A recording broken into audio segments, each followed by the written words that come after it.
स्वागत है आप सभी लोगों का बहुत लंबे टाइम के बाद हमारी एक और लॉन्ग हॉरर स्टोरी में। बिना किसी देरी के मैं आज की वीडियो शुरू करना चाहूंगा। बस ये बता दूं कि ये स्टोरी हमारे साथ एक विनीत नाम के लड़के ने शेयर की है, जो कि कोलकाता के रहने वाले हैं और जिन्होंने अपनी प्राइवेसी के चलते एग्जैक्ट कैरेक्टर के नाम और एग्जैक्ट लोकेशन बताने से मना कर दी। हाँ, ये घटना कोलकाता में घटी है। तो एक लड़का होता है सुमित नाम का, जो की तकरीबन 5 साल से एक लॉन्ग डिस्टेंस रिलेशनशिप में होता है। जिस लड़की के साथ होता है उस लड़की का नाम नायरा होता है और धीरे धीरे इन दोनों की उम्र शादी वाली हो जाती है। तो दोनों के घर से शादी का प्रेशर पड़ना शुरू हो जाता है। यहाँ से सुमित के घर वाले उसके पीछे पड़ जाते हैं कि तेरी उम्र शादी की होगी है। वहां से नायरा के घर वाले उसके पीछे पड़ जाते हैं और ये दोनों ही अपने घर में बताने से डरते हैं कि ये पहले ही एक रिलेशनशिप में है। और आज के बच्चे हैं तो आप जानते हो कि इन चीजों को ज्यादा नहीं झेल पाते और दोनों ही ये बातें सुन के बहुत ज्यादा स्ट्रेस एंड डिप्रेशन में हो जाते हैं कि घर वालों को कैसे बताएंगे वगैरह वगैरह। ये सब सोच के ज्यादा स्ट्रेस में रहने लग जाते हैं और एक रात को ये दोनों ही अपने घर से भाग के शादी कर लेते हैं, जिसके बाद भी इनके घर में कोई खबर नहीं जाती। बस सुमित के घर वाले इसको फोन करते थे तो सुमित बोलता था कि मैं अपने कुछ दोस्तों के साथ सीक्रेटली वेकेशन पे आया हूँ और सुमित ये नहीं बताता कि उसने शादी कर ली है। दूसरी तरफ नायरा के घर वाले नायरा को ढूंढने निकल जाते हैं और पुलिस कंप्लेंट करवा देते हैं कि उनकी बच्ची कई टाइम से घर से बाहर है, जिसको ढूंढने में पुलिस और उसके घर वाले दोनों ही लगे पड़े थे। ये दोनों ही बंगाल के किसी छोटे शहर में छुपे हुए थे, जिसके चलते एक दिन ऐसा आता है कि नायरा के घर वालों को खबर पहुंच जाती है कि ये दोनों कहाँ पे रह रहे हैं। और जैसे ही नायरा के घर वालों को नायरा की ये लोकेशन मिलती है, सुमित को ये सारी चीजें पहले से ही पता चल जाती है, क्योंकि सुमित को कई लोगों में शक हो जाता है जो कि उसको नायरा के बारे में पूछते हैं। और एक दिन ऐसा आता है कि नायरा के घर वाले सुमित की लोकेशन पे पहुंच जाते हैं। नायरा के कुछ भाई और कुछ गुंडे टाइप के लड़के इन दोनों के घर में घुस जाते हैं और सुमित को नायरा से अलग करने की कोशिश करते हैं। और जिस झगड़े के चलते नायरा चाकू से अपने हाथ की नस काट लेती है और इन सभी रफड़े के बीच में सुमित इस जगह से फरार हो जाता है, जिसके बाद ऑन द स्पॉट नायरा की डेथ हो जाती है और उसके बाद नायरा की बॉडी को उसके घर वाले अपने घर लेके चले जाते हैं। दूसरी तरफ सुमित अपने घर पहुंच जाता है, जो कि बोलता है कि वो एक लंबे वेकेशन से घर वापस आए। एक तरह से सबसे अपने कांड छुपाता है कि वो क्या कांड बाहर करके आए। और वहीं दूसरी तरफ नायरा के घर वाले सुमित के बारे में इतना कुछ जानते नहीं थे, तो वो सिर्फ एक पुलिस कंप्लेंट करके रखते हैं कि जैसे ही पकड़ में आएगा तो उस पर कार्रवाई करेंगे। और बातें सुमित की तरफ के जैसे ही सुमित घर वापस आता है तो उसको बहुत गालियां तो पड़ती है, लेकिन कुछ टाइम बाद सब कुछ सेट हो जाता है। फिर वापस वही टाइम आता है कि सुमित के घर वाले उसको कहने लग जाते हैं कि शादी कर ले, लेकिन इस बार सुमित बिना कुछ सोचे समझे अपने घर वालों की मर्जी से शादी के लिए हाँ बोल देता है। और शादी की हाँ से ही मेन कहानी शुरू हो जाती है और फाइनली सुमित एक मालिनी नाम के लड़की से शादी करता है। घर में नई दुल्हन आती है और सुख से सिर्फ 1 महीना निकलता है, लेकिन दूसरे ही महीने सुमित नोटिस करता है कि मालिनी रात के टाइम में बालकनी में खड़ी होती है। तुम सोच रहे होगे कि इसमें क्या अजीब है, तो अजीब ये है कि वो ऐसा हर रात को करती थी और वो भी अपना पूरा शादी वाला सामान पहन के। तो ऐसा सुमित कई बार नोटिस करता है कि जब रात को सब सो रहे होते हैं, मालिनी आधी रात को उठती है और बालकनी में अपने सारा हार श्रृंगार पहन के खड़ी हो जाती है और मेन उसकी शादी वाली लाल साड़ी और हाथ में सफेद शंख की चूड़ियां। और एक मेजर चेंज मालिनी में ये भी आता है कि जब वो स्टार्टिंग में इस घर में आती है तो वो एकदम प्योर वेजिटेरियन थी, लेकिन दूसरे ही महीने मालिनी को इस घर में मच्छी खाने की तलब उठने लग जाती है। और इतनी कि जिस दिन सुमित घर में मच्छी ना लाता था तो मालिनी उससे लड़ने झगड़ने लग जाती थी। और तुम्हें पता है कि मालिनी उन मच्छियों का क्या करती थी? सुमित जब कई बार रात को उठता था तो देखता था कि मालिनी उन कच्ची मच्छियों को फ्रिज से निकाल के कच्चा ही खा रही होती थी, जो चीजें देख के सुमित को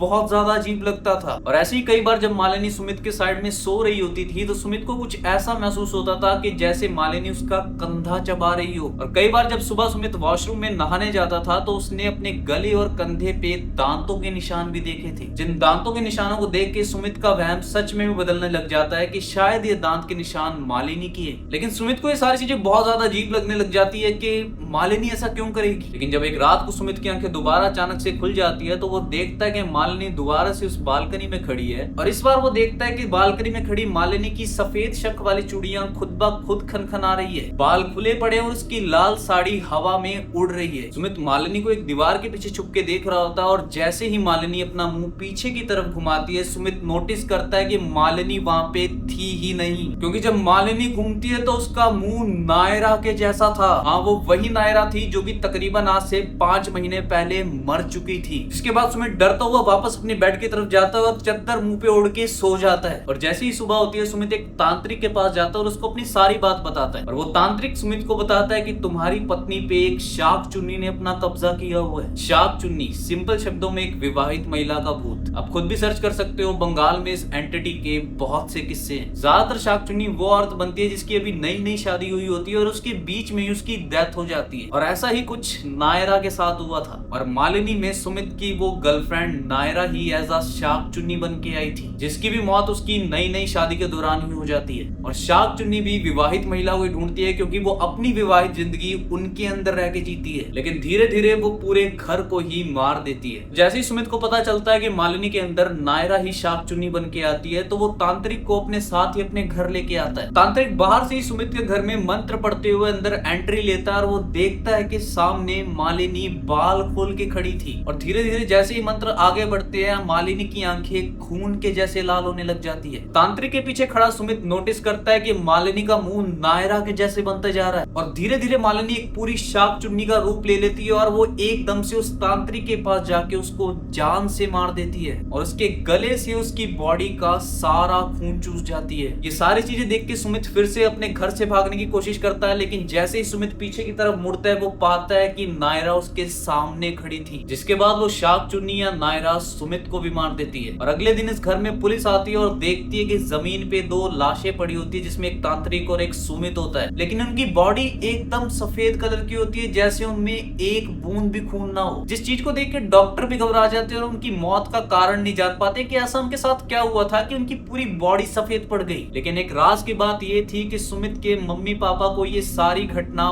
पता थी, क्योंकि उस रात ये सारी घटना उन दोनों ने घर के बाहर किसी खिड़की से देख ली थी और मालिनी इनके घर से गायब थी। और वो दोनों बूढ़े माँ बाप सबकी तरफ ये सारा केस चिल्लाते हैं, लेकिन कोई भी उनकी नहीं मानता। और तकरीबन 2 महीने बाद सुमित के मम्मी पापा की भी बॉडी उसी ही कंडीशन में उसी घर में पड़ी हुई मिलती है और ऐसे ही ये शाकचुन्नी उस पूरी फैमिली को खत्म कर देती है और तब से वो घर वीरान पड़ा है। और जिस बंदे ने मेरे को स्टोरी शेयर की है वो उसी मोहल्ले में रहने वाला है और उस मोहल्ले के सभी लोगों को कहना है कि आज भी उनको कई बार रात के टाइम में उस घर के बालकनी में एक औरत खड़ी हुई दिखाई देती है, वही उड़ती हुई लाल साड़ी और हाथ में सफेद शंख वाले कंगन। सो होप आपको आज की स्टोरी पसंद आई होगी। अगर पसंद आए तो वीडियो को लाइक और इस चैनल को सब्सक्राइब जरूर करना।